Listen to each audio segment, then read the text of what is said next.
Dinosaurios que eran asesinos psicópatas sin exagerar. Todos conocemos a esa persona que se emociona demasiado cuando el tema se pone violento, ¿no? Esa que ve una escena de persecución y se le iluminan los ojos como si fuera su deporte favorito. Bueno, ahora imagina un planeta donde esa persona se sentiría como maestra de kinder en una fiesta de té. Porque la tierra prehistórica estaba llena, repleta, saturada de criaturas que no solo cazaban para comer, sino que parecían diseñadas para ganar en el arte de destruir. Obviamente no eran psicópatas en el sentido humano de la palabra, no tenían moral, no tenían reglas sociales, no tenían un esto está mal. Pero si tú te los topabas cara a cara, la diferencia sería irrelevante. En la práctica, eran el equivalente biológico de un depredador sin freno, sin duda, sin piedad. Y te voy a prometer algo desde ya, lo que vas a escuchar en este video te va a cambiar la forma de ver la palabra depredador. Y para que te quedes hasta el final, vamos a ir subiendo el nivel. Empezamos con un pez que dijo, dientes, qué flojera y se fabricó una guillotina ósea en la boca. Luego pasamos a otro que, literalmente, se mataba solo por no saber cuándo parar de comer. Después aparece una serpiente tan grande que podía pelear con cocodrilos como si fueran una discusión de rutina. Luego un cetáceo antiguo que no se conformó con ser ballena, decidió comerse a otras ballenas. Luego un depredador volador gigantesco que podía caminar como una pesadilla en tierra y cazar como si la gravedad fuera un chiste. Y cuando creas que ya lo viste todo, entran aves terrestres que hicieron que los mamíferos se resignaran durante millones de años. Y sí, también vienen los clásicos. El felino de dientes de sable con la actitud de me vale si me rompo el arma, me lanzo, un lobo enorme que era básicamente un triturador de huesos con patas, un lagarto gigante de Australia que convierte tu carrera en un mal sueño, y para cerrar, el primer depredador grande de la historia y un cachalote antiguo con dientes del tamaño de tu antebrazo. Todo en el mismo viaje. Si te late este tipo de contenido, suscríbete a Jurassic Files desde ahorita y comparte este video. Porque este tema, cuando se cuenta bien, engancha como serie y deja a la gente comentando durante días. Ahora sí, vámonos con el primero, porque es el que rompe la lógica desde el segundo uno. Tú sabes cómo los tiburones tienen filas y filas de dientes, y cuando uno se cae, otro viene atrás. Es como un sistema de recambio infinito. Bueno, hace muchísimo tiempo hubo un pez que vio ese sistema y dijo, no, gracias. Y en vez de dientes, evolucionó algo que suena exagerado, pero no lo es. Cuchillas gigantes de hueso. Conoce a Dunkleosteus, uno de los depredadores más brutos del Devónico, hace unos 360 millones de años, en un mundo tan antiguo que los árboles todavía estaban aprendiendo a ser árboles. Y mientras otros animales iban por la vida con dientes normales, este monstruo acorazado traía lo que solo se puede describir como la primera guillotina de la naturaleza. Imagínate nadando en mares del Devónico, en tu día normal de pez antiguo, cuando de pronto aparece una masa acorazada enorme. Y en vez de ver una boca llena de dientes, ves dos hojas óseas que cierran como tijeras. No muerden. Cortan. Y lo peor, cortaban rápido. Había especies capaces de cerrar esas mandíbulas en un instante, tan rápido que tu cerebro ni siquiera tendría tiempo de reaccionar. Un momento estás vivo, al siguiente eres un problema resuelto. No importa si eres un pez, si tienes armadura, si tu cuerpo es duro, si vienes preparado. Esas cuchillas podían partir y rebanar. Era como enfrentarte a una trituradora orgánica, solo que con armadura. Y aquí viene lo que a mí siempre me deja frío, no solo atacaba a todo lo demás. Se atacaban entre ellos. Sí. Hay fósiles con marcas claras de mordidas de otros Dunkleosteus sobre sus placas óseas. O sea, no era uno dominando y ya. Eran peleas entre gigantes, como si el único enemigo real fuera otro igual de peligroso. Imagínate estar tan arriba en la cadena alimenticia que te aburres, y terminas peleando con el único ser que puede lastimarte. Eso no es cazar por hambre. Eso es un mundo donde la violencia es tan normal que llega a convertirse en competencia, en territorialidad, en a ver quién manda. Por eso cuando alguien dice depredador tope, a veces pensamos en un tiburón blanco. Pero en comparación con esto, muchos depredadores modernos se sienten contenidos. Dumpleosteus dominó por millones de años. Y no dominó porque era bonito, o porque era rápido solamente, o porque tenía dientes de miedo. Dominó porque tenía el paquete completo: tamaño, armadura, y una boca diseñada para terminar discusiones en un parpadeo. Si te estás imaginando la escena, quédate, porque lo siguiente es lo opuesto: un depredador que no se frenaba, no por maldad, sino por ser pésimo para medir riesgos. Porque sí, después de la guillotina del mar, la evolución probó otro enfoque. En vez de crear un animal perfecto para matar, creó uno perfecto para cometer el peor error posible: intentar comerse algo demasiado grande. Y aquí entramos a un pez famoso por una razón que da pena ajena, y al mismo tiempo da miedo.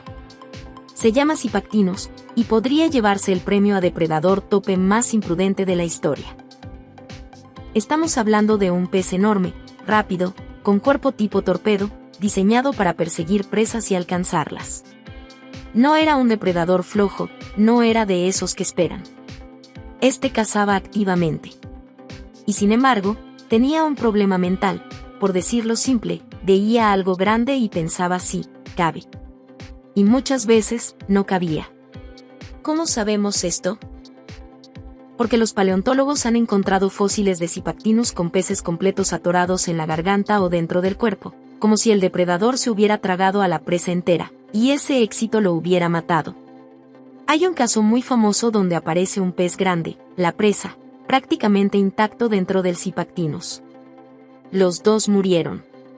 La presa por ser tragada, y el depredador por atragantarse o por daño interno al intentar tragarse algo que no debía. Es la historia más absurda del mundo: gané la pelea, pero perdí por glotonería. Y aquí el punto que lo vuelve todavía más ridículo: no estamos hablando de un animal lento que se equivocó de casualidad. Era veloz, era potente, era un misil acuático.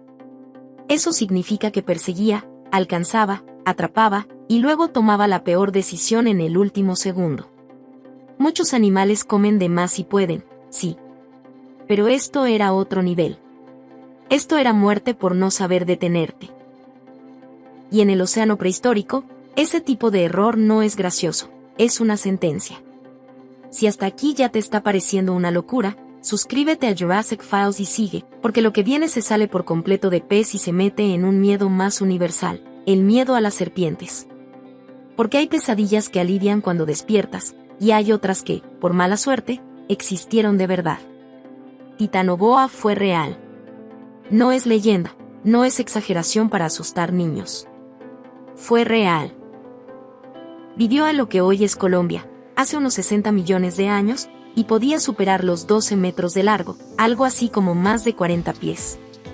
Para que te hagas una idea sin matemáticas, era más larga que muchos camiones, y tan gruesa que, en proporción, era un tronco con músculos. Y hacía lo que hace una serpiente grande: emboscar, envolver, apretar, hasta que la presa deja de moverse. Ahora, la mayoría de serpientes actuales comen presas razonables. Roedores, aves, quizá algo más grandes si están muy ambiciosas. Titanoboa vivía en un mundo donde razonable no existía. Había cocodrilos antiguos, animales duros, armados, con mordidas peligrosas, y Titanoboa podía enfrentarse a ellos. No estamos hablando de se lo encontraba muerto. Estamos hablando de que, por tamaño y fuerza, podía dominar el combate. Un cocodrilo muerde, sí, pero una serpiente de ese tamaño te convierte en un abrazo del que no sales. Y además vivía en pantanos. Pantanos de esos que hoy ya dan cosa, con agua oscura, vegetación densa y visibilidad cero. Ahora añade un depredador del tamaño de un poste telefónico que puede agarrarte desde abajo. El puro escenario ya es película de terror. Y lo más inquietante es que Titanoboa no fue un accidente raro que apareció y se extinguió rápido. Duró. Dominó. Funcionó. Fue una estrategia exitosa durante un buen rato. Cuando una criatura así se mantiene por millones de años, significa que su mundo le quedaba perfecto. Un mundo caliente, húmedo, con presas grandes, y con la serpiente como sombra silenciosa. Y si creías que con Titanoboa ya alcanzamos el límite, todavía no. Porque el océano, en otra época, decidió poner un giro aún más retorcido: ballenas que cazaban ballenas.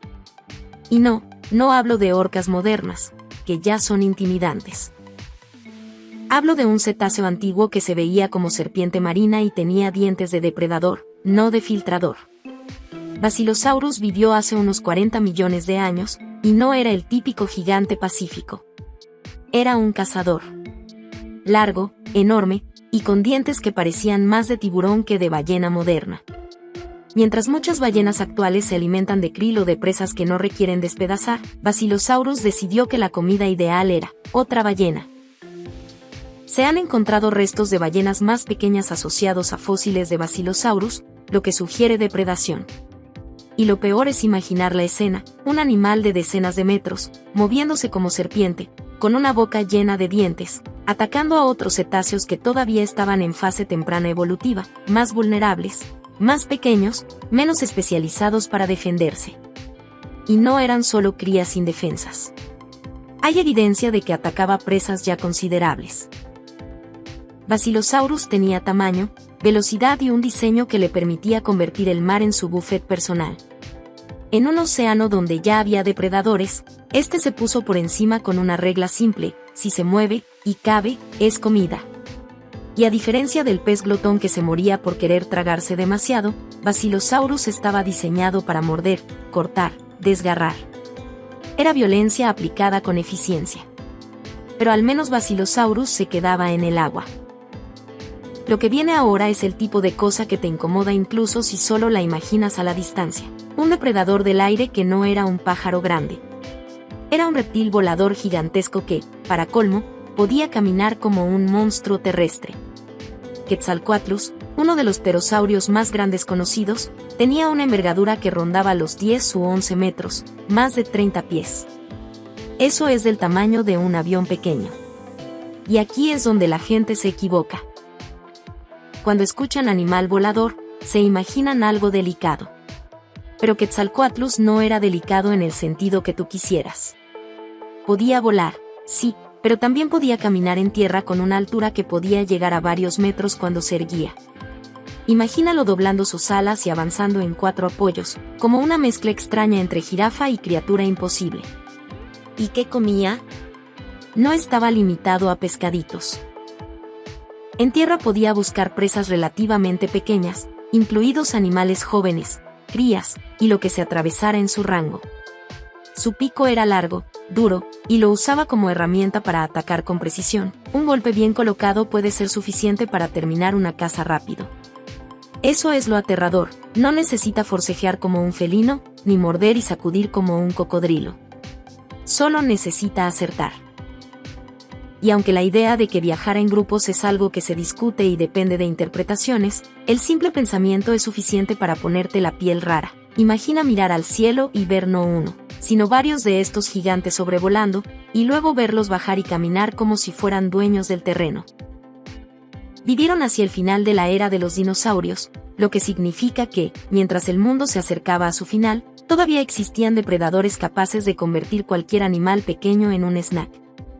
Ese es el tipo de detalle que mantiene la atención del espectador. La prehistoria no era un museo tranquilo. Era una batalla constante. Y hablando de batallas constantes, después de la extinción de los dinosaurios, uno pensaría, bueno, ahora sí los mamíferos tienen chance. Pues hubo un continente que básicamente respondió: ni lo sueñes. Y ahí entran unas aves que parecen inventadas para asustar, las llamadas aves del terror. Después de que los dinosaurios desaparecieron, hubo un momento en el que el mundo se reacomodaba. Muchos nichos quedaron vacíos. Y en Sudamérica, las aves gigantes no voladoras aprovecharon la oportunidad. Eran altas, rápidas, con patas hechas para correr y un pico que parecía herramienta de demolición. Imagínate un avestruz, pero convertido en depredador real. No un animal que te pica. Un animal que te caza. Eran tan eficaces que, durante mucho tiempo, grandes mamíferos carnívoros en esa región no la tuvieron fácil. ¿Por qué competir con un ave de cientos de kilos que corre rápido y te golpea con el pico hasta que dejas de moverte? Y aquí viene el dato que incomoda: su método de matar no era morder y ya. Era impactar repetidamente con el pico, usando el peso del cuerpo y la fuerza del cuello. No necesitaban garras como águilas. Necesitaban potencia y precisión. Y el pico no solo era contundente, en muchas especies tenía forma con gancho, útil para desgarrar. Además, algunas de estas aves eventualmente llegaron hasta Norteamérica cuando hubo conexión entre continentes. Imagínate el zoque evolutivo, animales que se expanden a un territorio nuevo, y de pronto se topan con un depredador que parece un pájaro, pero actúa como un dinosaurio terrestre. Si eres un mamífero pequeño de esa época, la vida no era libertad. Era correr y esperar no ser el objetivo. Si este tema te está agarrando, este es un gran momento para compartir el video. De verdad. La retención sube cuando el espectador siente que está viendo algo que no sabía, y esta sección de aves del terror suele ser la que más comentarios genera. Suscríbete a Jurassic Files y quédate, porque ahora viene un clásico de arma exagerada que se rompía más de lo que debería. Y aún así, seguía funcionando. El felino de dientes de sable, Smilodon. Smilodon suena a depredador perfecto, pero lo chistoso y aterrador es que sus colmillos enormes eran un riesgo. Eran largos, impresionantes, y de solo verlos ya te da miedo. Pero también se podían romper. Y se rompían. Hay cráneos encontrados con colmillos quebrados, y no un poquito, sino fracturados de forma clara. Eso sugiere encuentros violentos, cacerías arriesgadas o peleas intensas. Y aún así, Smilodon seguía. No parecía aprender la lección de mejor cuido mis armas. Se lanzaba. Y lo que más llama la atención al revisar restos de sitios famosos como las fosas de asfalto de La Brea, en California, es la cantidad de lesiones curadas. Costillas rotas que sanaron, huesos con señales de golpes viejos, heridas que no mataron al instante. Eso te deja dos ideas. Primero, que su vida era brutal. Segundo, que muchos sobrevivían un tiempo con heridas serias. Y eso siempre abre una pregunta que atrapa a la gente. ¿Cómo sobrevivían? ¿Tenían apoyo? ¿Había más cooperación de lo que imaginamos? No necesitas afirmarlo como hecho absoluto para que sea intrigante. Basta con mostrar lo que sugiere el registro. No todos los depredadores vivían perfectos, muchos vivían golpeados, y aún así seguían cazando. Además, Smilodon no era un corredor de resistencia como un guepardo moderno. Era más bien un luchador. Tenía brazos fuertes, pecho potente, cuerpo para forcejeo. Su estrategia era acercarse, tirar a la presa, controlar con el peso y la fuerza, y luego usar los colmillos para atacar zonas blandas. Suena eficiente, pero también significa una cosa: te tienes que acercar. Y acercarte a presas grandes siempre sale caro. A veces la presa pelea y gana. A veces llegan otros depredadores a robar. Y eso genera más peleas. Más heridas. Más colmillos rotos. Y aún así, la especie duró un buen tiempo. Eso es lo que lo vuelve psicópata en el sentido de tu título. El riesgo constante era parte de su forma de ser. Pero si crees que eso es mucho, el siguiente es el tipo de criatura de la que solo necesitas ver un cráneo para tener pesadillas. Andrepsarchus. Lo conocemos principalmente por un cráneo enorme. Un solo cráneo que parece decir: yo no estoy aquí para negociar. Vivió hace unos 45 millones de años, en lo que hoy es Mongolia, y aunque el tamaño exacto del cuerpo se debate porque no tenemos el esqueleto completo, su cabeza por sí sola es suficiente para imaginar un animal grande, fuerte, capaz de triturar. La dentadura era una combinación de herramientas, dientes para cortar, dientes para aplastar, y una estructura general que sugiere un depredador oportunista, capaz de comer carne y también aprovechar huesos. Porque hay algo que no se dice tanto. Comer huesos y aprovechar médula es un superpoder prehistórico. La médula es energía.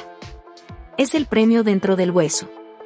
Y si tienes la mordida para llegar ahí, puedes sobrevivir incluso cuando no hay presas fáciles. Eso te convierte en el bully del ecosistema, llegas, intimidas, tomas lo que quieres, y los demás se hacen a un lado. Y ahora sí, Australia. Porque Australia tiene esa fama de tomar animales normales y volverlos una versión peor para el ser humano. Y en la prehistoria, esa fama no era broma. Megalania, también llamado Varanus priscus, era un lagarto monitor gigantesco, de varios metros, capaz de poner nervioso a cualquiera con solo existir. Un reptil enorme, pesado, con una mordida peligrosa. Y aquí hay algo que se discute pero es fascinante. Los lagartos monitor modernos tienen saliva con compuestos que pueden debilitar a la presa, y además son inteligentes para ser reptiles. Recuerdan, planean, vuelven a un lugar donde dejaron comida, siguen rastros con paciencia. Ahora mete esa combinación en un cuerpo gigante. Es un depredador que no solo muerde, persigue, observa, insiste. Lo peor es pensar que coexistió con humanos tempranos en Australia durante un tiempo. Eso explica por qué muchas historias tradicionales hablan de reptiles enormes peligrosos. A veces esas historias son advertencias. Y si un animal así te muerde, aunque no te mate al instante, la cosa se pone fea: debilidad, pérdida de fuerza, persecución, y el depredador esperando a que te rindas. No es una muerte rápida. Es una cacería de resistencia psicológica. Y hablando de depredadores que parecen dinosaurios pero no lo son, aquí entra Dimetrodon. Mucha gente creció pensando que Dimetrodon era dinosaurio porque tiene pinta de monstruo prehistórico y sale en juguetes. Pero no. Vivió mucho antes de los dinosaurios, hace unos 280 millones de años, en el Pérmico, cuando el mundo terrestre todavía estaba en modo experimental. Y Dimetrodon tenía algo tan llamativo que parece invento de diseñador: una vela enorme en la espalda. Esa vela no era para nadar. Era para regular temperatura. En un mundo donde calentarte en la mañana puede decidir si cazas o te mueres de hambre, tener una estructura para captar calor o controlar tu energía puede darte una ventaja enorme. Mientras otros animales apenas se activaban, Dimetrodon podía salir antes.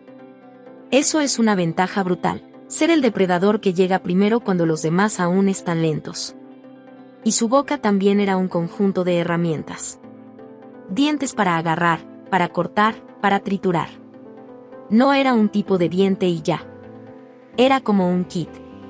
Cazaba lo que podía: peces, anfibios, reptiles tempranos. Si se movía y era más pequeño, podía ser comida. Dominó durante millones de años, tanto que cuando desapareció, tomó tiempo para que apareciera otro depredador terrestre igual de eficiente en su época. Esa es la parte que atrapa: no era raro. Era exitoso. Pero los verdaderos maestros del odio prehistórico, por decirlo así, aparecen justo antes de una extinción masiva que borró a la mayoría de la vida: Inostrancevia, un gorgonópsido del Pérmico tardío, en lo que hoy es Rusia. Si te suena a mamut o dinosaurio, olvídalo. Era un depredador de otro linaje, con colmillos tipo sable, gruesos, curvados, y una actitud que, por cómo se ve en los restos y en las reconstrucciones, debió ser intimidante. Vivía en un tiempo duro. Clima difícil, competencia, ecosistemas tensos. Y sus colmillos no eran decorativos.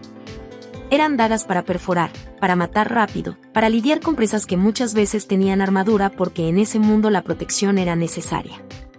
Hay restos que sugieren encuentros violentos, peleas, choques. Incluso existe el tipo de caso que pone la piel rara.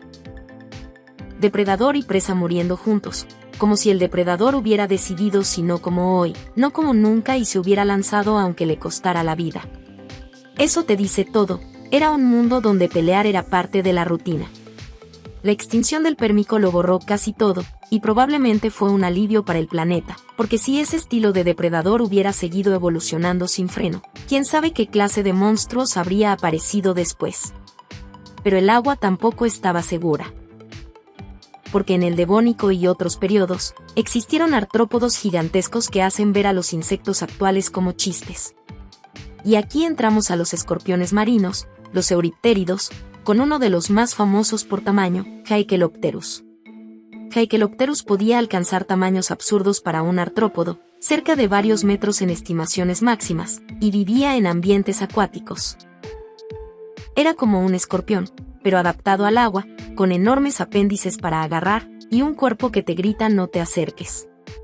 Y lo peor es que estos animales no solo cazaban peces, competían, dominaban, y en algunos casos hay evidencia de canibalismo o depredación entre ellos. Porque, de nuevo, en la prehistoria comerse al vecino aparece más de lo que a uno le gustaría. Y si eso no te parece suficiente, imagina caminar por un bosque del Carbonífero, hace más de 300 millones de años, y que debajo de cada tronco o entre hojas haya un escorpión del tamaño de un gato, o más. Pulmonoscorpius es uno de esos nombres que suenan a no quiero verlo. Un escorpión enorme, con pinzas fuertes, y con veneno potencialmente serio para su época. Y aquí entra una idea que da miedo por simple. Los escorpiones modernos pueden esperar inmóviles durante horas hasta que pasa la presa. Ahora imagina a uno gigante. No tiene prisa. Tiene paciencia. Solo necesita que te acerques. Un paso mal dado, y listo. Y claro, en ese tiempo la Tierra tenía oxígeno alto y ecosistemas que permitían tamaños raros en artrópodos. Eso significa que el mundo de insectos era más agresivo de lo que creemos. No eran solo bichos. Eran depredadores con armadura, pinzas y estrategias. Y eso explica por qué durante mucho tiempo muchos animales terrestres se mantuvieron relativamente pequeños. Crecer en un mundo lleno de trampas venenosas no es tan fácil. Pero ahora toca una parte que me encanta porque es el origen del miedo, el primer depredador grande que cambió el juego. Antes de que existieran los grandes monstruos del mar, hubo un momento en el Cámbrico, hace unos 500 millones de años, donde la vida estaba aprendiendo a moverse, a comer, a existir. Y entonces apareció Anomalocaris, uno de los primeros grandes depredadores conocidos. No era bonito. Era extraño. Cuerpo flexible, aletas laterales, ojos grandes, y 2 apéndices frontales como brazos para agarrar. Y lo más importante, cazaba activamente. Antes de depredadores así, muchas criaturas vivían filtrando, comiendo partículas o moviéndose lento. Anomalocaris introdujo una nueva regla: ahora alguien te va a perseguir. Eso obliga a todo lo demás a evolucionar defensas. Caparazones, espinas, estrategias de esconderse, de enrollarse, de enterrarse.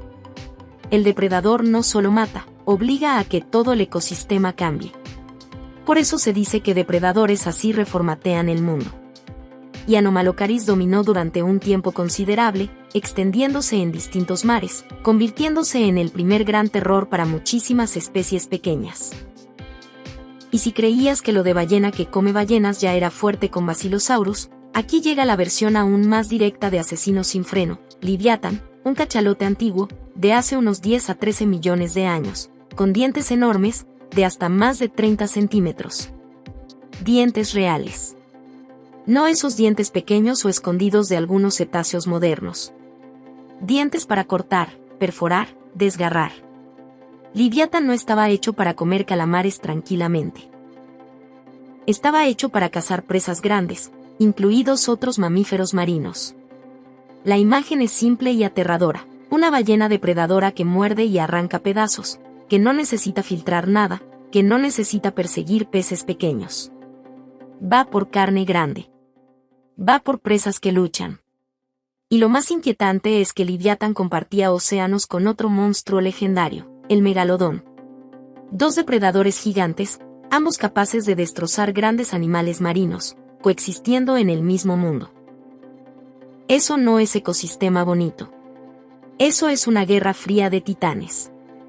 Y cuando se cruzaban, no era amable. Se han encontrado huesos de ballenas con marcas que sugieren ataques de distintos depredadores, como si ese mar fuera una zona donde nadie estaba completamente a salvo, ni siquiera los gigantes. Liviatán tenía además una ventaja que no se ve en dientes: inteligencia. Los cetáceos modernos son inteligentes, coordinan, aprenden, recuerdan. Un depredador con ese tipo de cerebro y con dientes enormes no es solo fuerza, es estrategia. Es decidir cuándo atacar, cómo, a quién, y cómo ganar. Es el tipo de criatura que, si existiera hoy, cambiaría el mapa de los océanos. Y por suerte no existe. Pero existió. Y eso es suficiente para dejarte esa sensación rara: el planeta ya tuvo cosas peores que nuestras pesadillas. Y ahora sí, llegamos al cierre, pero no como fin aburrido, sino como remate que deja al espectador con ganas de comentar. Porque si algo te mostró este video es que la violencia prehistórica no era un detalle, era una fuerza que moldeó la vida. peces con guillotinas óseas, depredadores que se atragantaban por hambre sin límite, serpientes gigantes cazando en pantanos, ballenas carnívoras, reptiles voladores del tamaño de un avión, aves del terror que dominaron continentes, felinos que se rompían las armas y seguían peleando, trituradores de huesos, lagartos gigantes, depredadores con vela térmica, monstruos con colmillos antes del apocalipsis del Pérmico, escorpiones acuáticos y terrestres gigantes, y el primer gran asesino del océano, y para rematar, un cachalote antiguo con dientes de daga compartiendo mar con tiburones gigantes. Si te quedaste hasta aquí, suscríbete a Jurassic Files. De verdad. Porque este tipo de guión funciona cuando el canal crece con una comunidad que ama lo raro, lo extinto y lo misterioso. Y ahora quiero que me dejes un comentario. ¿Cuál de todos estos te dio más mala vibra? ¿Dunkleosteus con su guillotina? ¿El pez glotón que se mataba solo? ¿Titanoboa acechando en el pantano? ¿Basilosaurus o Liviatán comiéndose a otros cetáceos? ¿Quetzalcoatlus caminando como monstruo en tierra? ¿Las aves del terror? ¿Esmilodon rompiéndose los colmillos? ¿O la idea de un mundo donde bajo un tronco podía haber un escorpión gigante esperando?